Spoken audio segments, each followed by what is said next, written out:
terlampau ikut hati awak makan, dia tak tahu ikan tu bersedia makan ke tak tu yang masalah dia. Yang tengoklah benda-benda baru lah, check balik betul ke dia genetik yang kuat, yang boleh, yang kedua fizikal dia ada tak cacat, sakit tak, yang ketiga mental dia bersedia tak bila kita ni declare.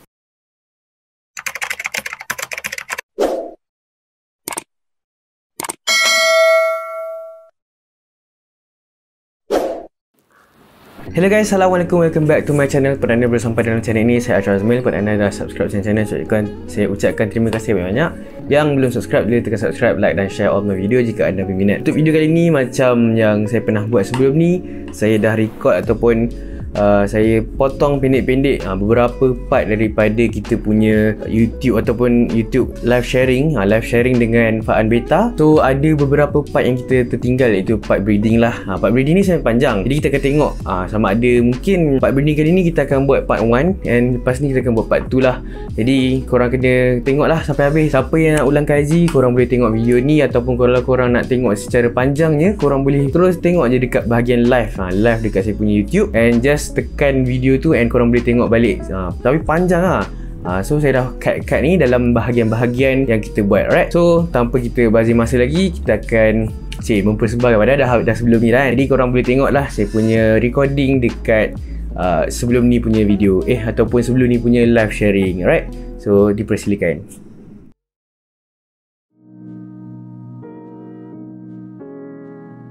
Okay, jom kita masuk ke breeding. InsyaAllah kita akan start dengan soalan pertama, iaitu bila nak kena bagi makan waktu breeding. Okay, kalau untuk induk tak bagi makan, alright, selalunya kita breed, keluar telur, kita akan angkat betina keluar dan kita akan tunggu 48 jam untuk telur menetas. Kadang-kadang kalau ada yang telur menetas awal, ada yang telur ikut 8 jam tu lah. Maksimum dia 48 jam. Bila dia dah keluar telur, bila dah keluar fry, fry tu akan bergantung dekat buih ataupun tepi-tepi. Bergantung kepada bapak tu, dia nak kutip, duduklah bawah buih. Kalau dia tak kutip, boleh selerak lah kat tepi tu. Itu adalah belum free swim, kan? Fry belum free swim. Berenang bebas, dia masih bergantung dan ada makanan dekat perut dia. Bila dia prefer esokkannya tu, selepas 48 jam dia free swim, itu adalah hari pertama fry. Bila dia bergerak, dia dah.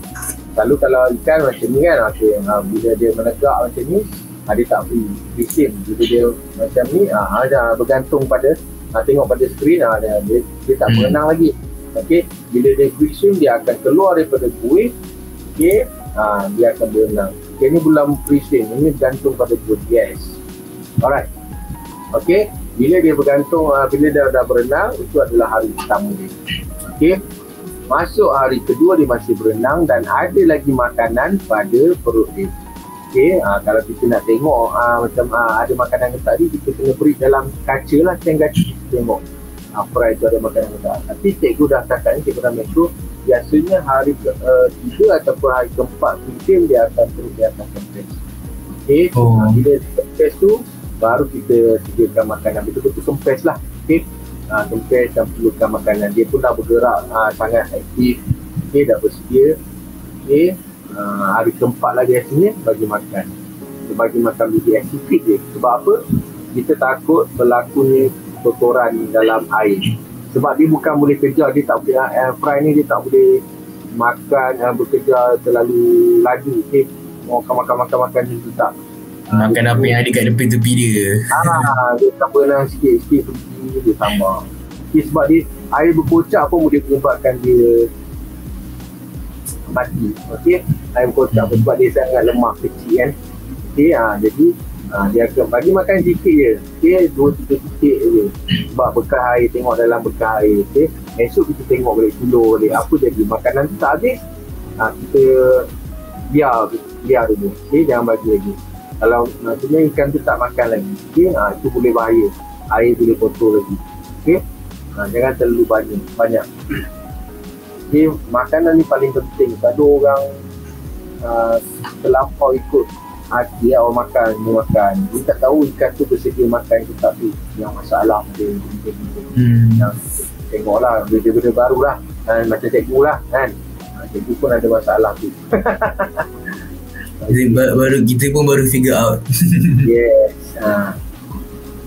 So okay, jadi untuk yang first ni cikgu dah terangkan lah macam mana, bila semua jadi boleh take note lah untuk ni.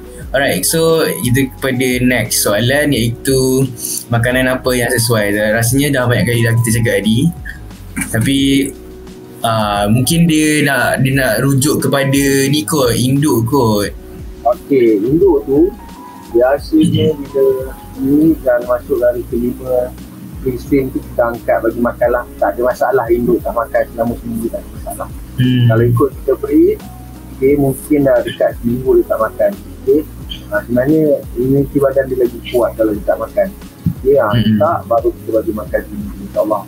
Selamat. Jangan kita takut-takut.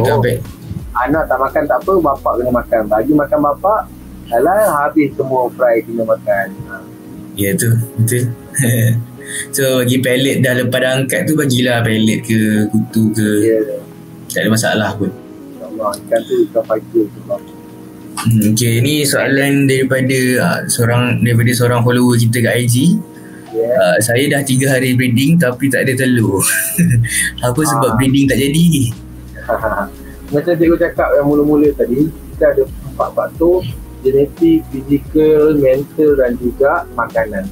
Okey, biasanya kalau selalunya pada perkara, cikgu dah terangkan genetik tadi, genetik, fizikal, mental tadi. Sekarang cikgu dah terangkan makanan. Apa yang cikgu perhatikan ni daripada pemerhatian juga. Apa yang cikgu perhatikan, ada yang betina yang cikgu farm pakai pellet. Memang susah dia nak ni. Sebab apa? Dia tak bahan yang dimakan tu tak menjadi hasil telur ke dan sebagainya. Kita tak tahu ke dalam.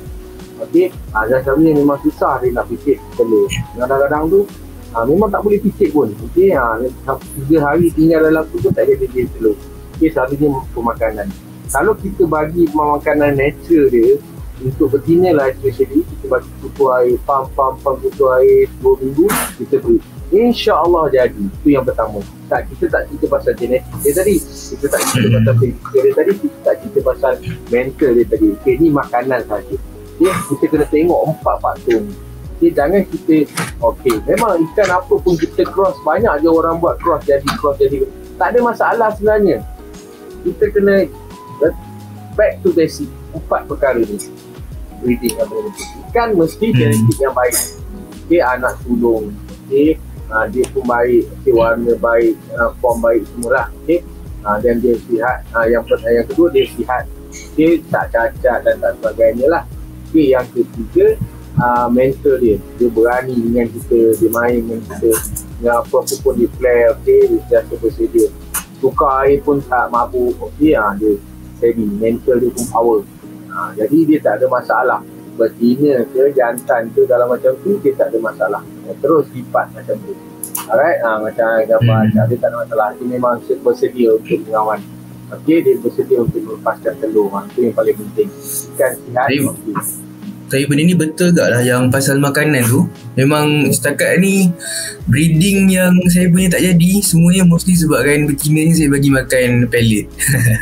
Nak try korang sebab nak try lah push pump pakai pellet. Memang dia gemuk-gemuk, tapi bila nak breeding tu mesti dia tak, sama ada jantannya tak kepit ataupun memang tak jadi, memang tak keluar telur. Itulah. Jadi segi pemakaian lah. Kalau kita nak kaji lanjut, mungkin kita boleh belah perut dia, kita tengok apa ada dalam tu. Bukan telur. Mana tahu pellet dia macam tu. Pellet ni memang ikan cepat besar, betul. Tapi kita tak tahu hasil dalam dia tu dia jadi telur ke, dia jadi isi. Kita kena tahu. Tapi kita tak boleh tengok benda tu kan, tak ada peralatan yang cukup kan. Kalau satu hari nanti mana tahu siapa-siapa jadi doktor untuk veterina, bolehlah check tengok. Buat kajian ke kan. Ya, ada soalan daripada Syazan ni, cross ni salah ke? Cross ni bagi cikgu kesian lah. Kalau kita tengok kita cross lah. Kalau kita berani cross, tapi kita jangan kecewa lah, boleh je cross, tak ada masalah. Kita cross, memanglah kita akan tahu tak, kita pun tak tahu apa nak keluar. Bila kita keluar, kita tak continue, alah buruk. Tu masalah kita. Kalau kita continue benda tu, apa yang mata kita lawa, kita continue, mungkin akan dapat yang baik. Jadi jangan putus asa. Ikan ni kena sabar. Nak besar pun dah 3 bulan, nak tengok hasil kan 3 bulan dah. Okay, memang benda banyak sabar. Sebab dia cabaran dari situ lah. Kena sabar, yang paling penting sekali ni ikan. Cross ni tak ada masalah, tak salah. Komen cikgu tentang ni ke, cross jenis Eco. Jenis Eco? Crown tail dengan half moon. Mungkin dia tanya tu juga kot. Okay. Maksudnya macam tu kan. Okay, kalau lah. Kalau kita sanggup tengok dia punya cacat macam mana, kita try lah buat. Cikgu tak pernah buat lah. Cikgu boleh cerita je lah. Cikgu pun takut nak buat cross-cross yang sebab lama masalahnya. Sebab ada je orang yang dah buat di TPK semua tu semua cross. Ya, betul. Tapi lama makan masa dia nak dapat tu. Dia punya betul-betul line dia, power betul. Silakan. Tak salah. Silakan. Tak salah sebenarnya. Boleh cuba. Mana tahu keluar-keluar jadi avatar apa-apa ke. Ini kan orang buat pun semua cross-cross. Tapi semua cross-cross. Dia bawa apa kan, sampai cacat ikan tu, boleh lah nak masuk innovation. Cacat sangat, susah agak ni. Okay, next. Sekejap, yang ni kita jawab lah soalan komen ni. Dia tanya kalau bagi BBS guna dropper anggaran berapa kali. Tadi cikgu ada bagi tahu 2-3 tu kan. Titik tadi cikgu dah cakap sebab apa cikgu cakap titik? Sebab kalau awak perasan, kita 1 titik BBS pun awak cuba kira berapa banyak BBS dalam titik tu pun. Sebab BBS ni halus. Kita tengok pakai lampu. Kalau kata dah 1 titik pun mungkin 30-40 ekor ikan dalam fry dia, kita pun tak tahu berapa ekor kan. Dia tak makan banyak pun fry tak dia. Semua makan pun. Ya, betul. Ni soalan daripada Syazani. Ni saya perasan ada kat dia tanya kat IG kat hari tu. Kalau breed tidak matang, dia lambat besar tu. Ya, betul. Atau tak besar langsung, kecil je sampai berbulan-bulan. Okey, ni itulah cikgu cakap tadi. Dia breed induk ni rasanya induk yang tidak matang lah. Genetik. Ni pasal genetik. Apa yang bapak dia, mak dia carry, itu yang terhasil pada anak-anak. Kalau bapak dia cepat besar, cepat mutasi, itu yang dia akan bawa pada anak. Kalau bapak dia lambat besar, lambat mutasi, itu yang juga dia akan carry pada anak-anak. Lambat besar, lambat mutasi. Alright. Itu sajalah cikgu rasa soalan dia. Jadi memang kena betul-betul dengan ibu lah. Okay, next soalan tentang beta boleh tak sepadan ke? Sebab dia beli induk mahal tapi tak nak breed. Okay, macam cikgu cakap tadi, tak, dia bukan pasal masalah sepadan. Dia pasal masalah 4 tadi. Okay, genetik, fizikal, mental dan juga makanan. Kita kena check tadi. Okay, betul ke dia genetik yang kuat, okay, yang boleh. Okay, yang kedua fizikal dia, ada tak cacat, sakit tak. Okay, yang ketiga mental dia, bersedia tak bila kita ni dia flat, dia sihat. Okay, yang keempat makan, dia makan apa tu. Okay, check 4 tu. Jadi kena ni tak tanya seller tu betul. Lain apa. Okay, kalau kita main beli je, kita mengharapkan yang terbaik, tu masalah. Betul lah. Dia ilmu tu penting. First kali ilmu, baru beli yang hidup mahal. Okay. Sebab tu orang selalu bila belikan lagi, orang nak tengok video macam mana dia main dengan speaker, dengan cermin ke, cara dia tu pun penting. Kita boleh tengok ikan tu betul-betul hidup ke ataupun bukan. Sebab tu kita ada comrade, BBJ dan sebagainya lah. So great. Kalau macam dalam grup kita orang pun ada certain yang cikgu cakap boleh go untuk breeder grade. Saya pun akan cakap itu boleh go untuk breeder grade. Kalau ada certain yang macam junior, kita cakap junior. Jadi benda tu memang kena tanya seller tu sendiri, macam mana dia punya keadaan ikan tu. Okay, untuk next soalan jap. Walaupun guna Big Row, Big Row pun sama juga. Tapi memang kita orang macam cikgu pun sendiri pakai Big Row, tak pakai Small Row. Small Big Row untuk yang VVS tu sendiri dah kecil, lagi kecil daripada kutu. Ya, betul. Okay, kalau kita terbagi tanpa sengaja telur VVS, ni tentang telur VVS cengkerang. Tiba-tiba tengok dia makan. Dia terbagi makan cengkerang tu sekali, cengkerang BBS. Ada juga. Ada orang kata boleh kena ni atau pinggang Tak tahulah. Ada je dalam satu spawn tu. Okey, bila dalam besar 3 minggu akan ada macam-macam lah kan. Kita tak tahu apa benda yang berlaku, dimakan ke ataupun memang genetik dia ada cacat tu, kita tak pasti. Okey, tapi kalau tak sengaja tu tak apa, tak ada masalah. Sebab cengkerang tu dia tak akan bergerak. Kalau dia masa kita bagi tu dia bergerak, dia makan. Tapi kalau dia dah duduk kat tepi, air tak bergenang, benda tu tak bergerak, dia tak akan sentuh pun. Sebab BBS biasanya akan makan benda yang bergerak. Kalau kita ajar benda bergerak lah kan. Try. Setakat ni cikgu tak pernah pun try telur ke, orang cakap telur guna telur lah. Guna telur lah, cikgu tak pernah pakai. Ada buat berhasil, ada yang buat tak berhasil. Jadi cikgu rasa cikgu kerja jalan yang selamat, cikgu gunakan BBS. Tapi cikgu dia pun kotor kalau pakai tu. Yelah, sudah busuk air lah apa sebenarnya. Kita nak cuci fry, dalam keadaan fry 5 hari ke 15 hari memang agak susah, penat dengan cuci air kan. Tidak tersedut dia, kita pun bukan masa ada panjang kan. Macam cikgu ada kerja lain. Okey, sebagai cikgu mungkin nak masa nak tengok benda tu, kita ambil benda yang paling selamat untuk kita jaga ikan kita. Okay, jadi jawapan untuk soalan ni okey je, tak ada masalah. Kalau dia termakan sikit tu tak ada masalah. Sebab yang lain tu dia tak makan. Bila kita dah letak tu dia tak gerak, dia takkan makan, tak sentuh lah. Tapi kalau boleh sebaiknya kita tapis betul-betul lah. Sebab nanti air ni kotor pula. Syarul Azmi tak nak bela cana ke? dah bela ketoman cana nanti dulu baru habis keluar duit banyak ke gapi.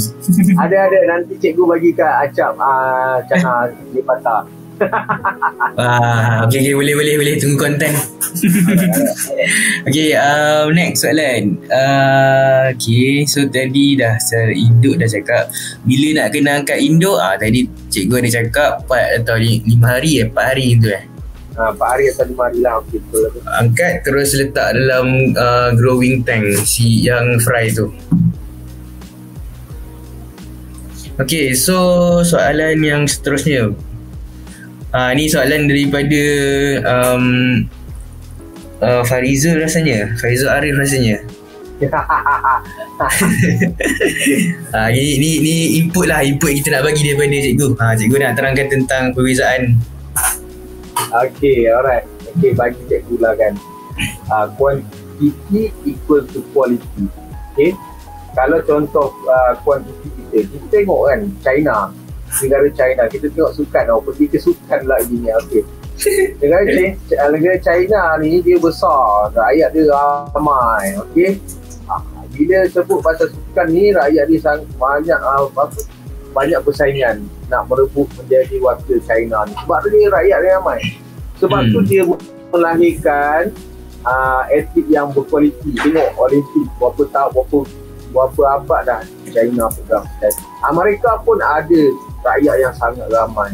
Dia tengok kan, Rusia ada rakyat ramai tapi dia sukan yang tertentu yang sesuai untuk dia. Dia tengok atas pembangunan dan pengurusan sukan negara dia lah. Okay. Apa yang cikgu nak cerita, kalau contoh macam ikan hidup 600 ekor, contohlah kan 600 ekor. Okay. Mungkin yang com grade dia 30 ekor, yang breeder grade 30 ekor, show grade 30 ekor. Kalau katalah ikan tu dia lahir mungkin 300 ekor. Dalam kita boleh katalah andaian kan, mungkin 20 ekor com grade, 20 ekor breeder grade, 20 ekor show grade. Okay, contoh macam tu lah. Jadi kalau lagi sikit, kita jangan mengharaplah ikan com yang banyak. Contoh lah. Okay, sebab tu kejayaan dalam breeding ni membesar anak dia sepenuhnya semua hidup ni sangat-sangatlah penting. Janganlah kita macam kita nak tahu ikan tu stabil, lain-lain yang stabil, tapi hidup ni tak banyak kita dah cakap dan dia stabil sebab yang hidup cantik-cantik, lawa-lawa. Okey, mungkin sebenarnya lagi banyak cacat daripada elok. Kita kena tahu, sebab kita kena tahu, kita kena jaga ikan tu supaya dia hidup banyak. Kita kenal pasti betul betul ke genetiknya baik, betul ke bagus dan sebagainya lah. So kena tahu apa dia punya induk dia tu macam mana. Betul. Okay, kita tengok komen. Pellet apa yang bagus? Rasanya untuk pellet yang beats tu tak ada lah ya kan? Squid bite dengan fish bite tu. Fish bite, squid bite. Korang boleh cari dekat kat mana? Sebab yang tu pun beli daripada Abang Andy tu kan? Andy, ya, kita promote sikit Abang Andy. Apa nama dia punya tu? Nama Shopee dia sekejap lah. Shopee dia. Tak ingat lah. Tak, tapi rasanya dia tak jual yang ni. Dia tak jual rasanya dah yang ni kan. Kalau nak try pellet Marubini pun okey kat rasanya. Okey je. Cuma dia keras sikit lah. Marubini keras sikit lah. Marubini dia keras sikit, tapi berbanding dengan si Master lagi keras. Tapi yang cikgu tengok Otohime, kalau itu mahal Otohime, brand Otohime. Otohime yang macam dia pun cikgu tak ingat dah. Ni lah. Korang boleh cari ni lah. Brand Otohime korang boleh cari brand Otohime Fish Food. Alright, sekejap okay, kita pergi ke soalan tadi pasal breeding, kita nak sambung. Tips breeding waktu hujan. Tips breeding waktu hujan. Waktu musim hujan lah kot. Okay, alright. Musim hujan nak breeding ya, okay. Cikgu pernah try guna heater pemanas. Setting air, gunakan pemanas, suhu yang kita nak. Biasanya dalam 29 darjah Celsius ataupun 28 darjah Celsius, 28 ataupun 29 darjah Celsius. Okay, lepas tu kita angkatlah heater tu. Okay, kemudian kita berilah kan. Okay, insyaAllah lah. So kena jaga suhu je lah kalau buat kaitan dengan waktu hujan ni. Yes. Air setting macam biasa macam tadi cikgu dah cakap. Ada lagi satu cara kita pernah buat. Kita akan pakai methylene blue untuk kita kawal air tu. Tapi sebenarnya bila kita pakai methylene blue ni, okay, automatik kita dah bunuh bakteria. Bakteria baik ke bakteria jahat. Okay, kita akan bunuh bakteria baik ataupun bakteria jahat dalam air.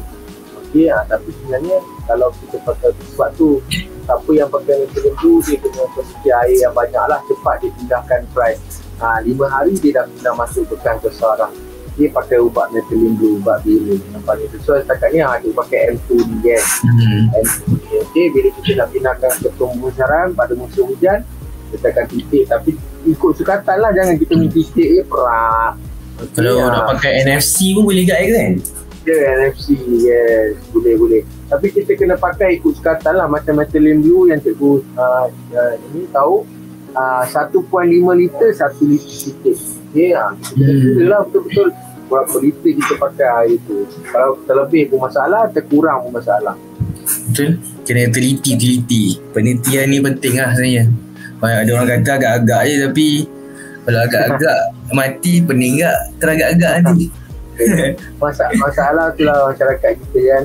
Dia tengok dia buat, dia tak ada fikir apa benda logik dia buat. Kadang-kadang kita kena ada satu benda yang tengok orang buat, kita kena tahu, kita kena gaji apa benda yang menyebabkan benda tu. Kenapa? Mungkin setakat yang kita ada lah. Macam cikgu setakat ni ada alat pH, ada alat tester tu apa, pH tu kan. Boleh lah kita tengok apa yang kurang, apa yang lebih. Yang lebih-lebih itu kita inilah apa yang kita boleh kaji dengan air itu je lah. Okay, so itu sajalah kita punya video kali ni. Kita stop sekejap kat sini. InsyaAllah kalau ada part seterusnya, korang boleh stay tune untuk next punya part. Jadi tu antara tips yang Faan Beta bagi untuk kita punya breeding. Macam mana nak breed ikan laga, macam mana nak jaga ataupun kita nak besarkan ikan laga tu dengan secepatnya lah. Tips makanan, tips untuk air, korang boleh tengok dalam video sebelum ni, ataupun korang boleh tengok dekat live sharing tu punya video sendiri. And inilah dia breeding punya tips daripada Faan Beta. Mungkin orang lain-lain, mungkin orang lain ada yang sama. Jadi setiap orang ada dia punya cara dia. Jadi yang pastinya semuanya ke arah orang panggil successful breeding. Successful breeding iaitu breeding yang banyak dan semuanya dapat besar dengan orang panggil sekata lah. Jadi lagi banyak, lagi senang dia punya possibility untuk kita dapat ikan yang berkualiti. Jadi kalau kita breeding contoh kita dapat sikit, tak mungkin ikan yang mati tu sebenarnya kualiti tapi mati, so tak bagus. Jadi bila kita breeding banyak gila keluar, satu spawn tu sampai banyak gila keluar, and dia punya possibility untuk dapat yang baik memang banyak berbanding dengan mungkin sama, tapi macam mana jumlah dia akan jadi lagi banyak and possibility yang baik tu lagi banyak. Jadi itulah dia kenapa pentingnya bila nak breed ni bukan main breed je, kita kena belajar dan kita kena ada ilmu untuk breed. Alright, so itu je lah untuk video kita kali ni. Thank you so much. Kalau korang belum tekan subscribe, boleh tekan subscribe, like dengan share kita punya video. Kalau video ni bermanfaat, korang boleh share dekat semua yang berminat dengan ikan laga ataupun berminat dengan channel ni sendiri, okay? InsyaAllah harapnya memberi manfaat kepada anda semua. Jadi itu sajalah untuk video kita kali ni. Thank you so much. Assalamualaikum dan